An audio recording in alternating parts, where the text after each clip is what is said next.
Deep in southern Africa, hidden among sandstone cliffs and dense bush, lies a kingdom lost to history, a city of gold, wealth, and power.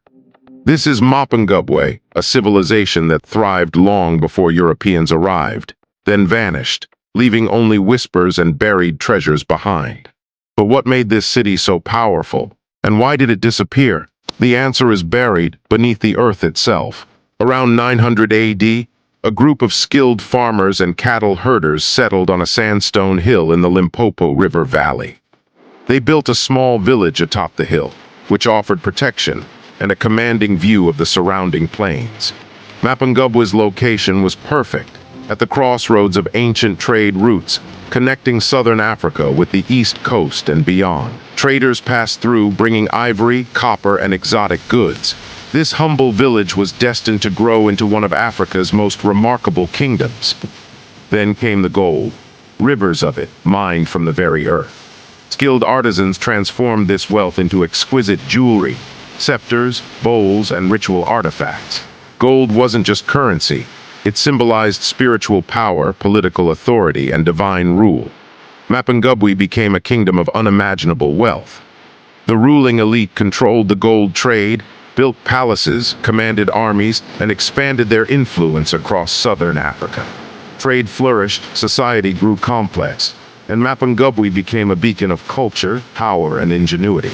Imagine a city where gold defined power, and every treasure told a story. At the top of Mapungubwe's social hierarchy sat the king, considered divine. Gold artifacts weren't just for show, they legitimized authority and symbolized spiritual connection.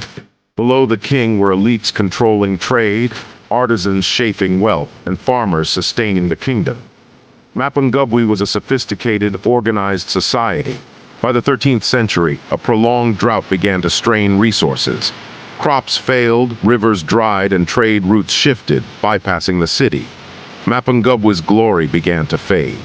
The ruling elite likely migrated to new locations, such as Great Zimbabwe, seeking fertile lands and new trade opportunities. By the 14th century, the city was largely abandoned, swallowed by bush, and forgotten for centuries.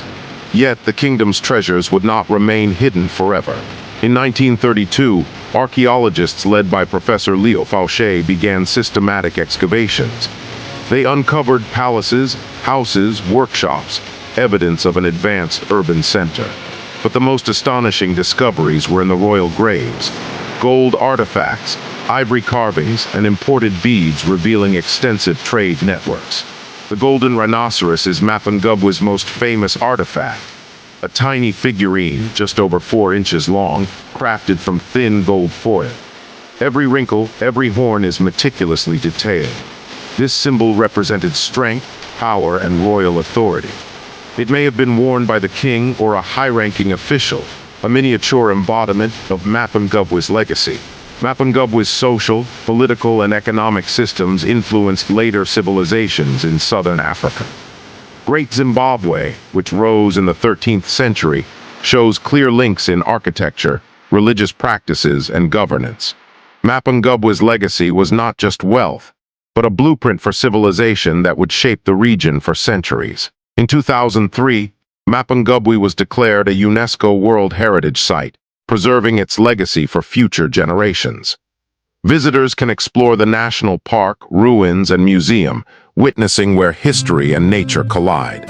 Though centuries have passed, the story of Mapungubwe lives on, teaching us about resilience, ingenuity, and human achievement. Share this story to honor Africa's hidden golden past. Mapungubwe may be gone, but it is not forgotten.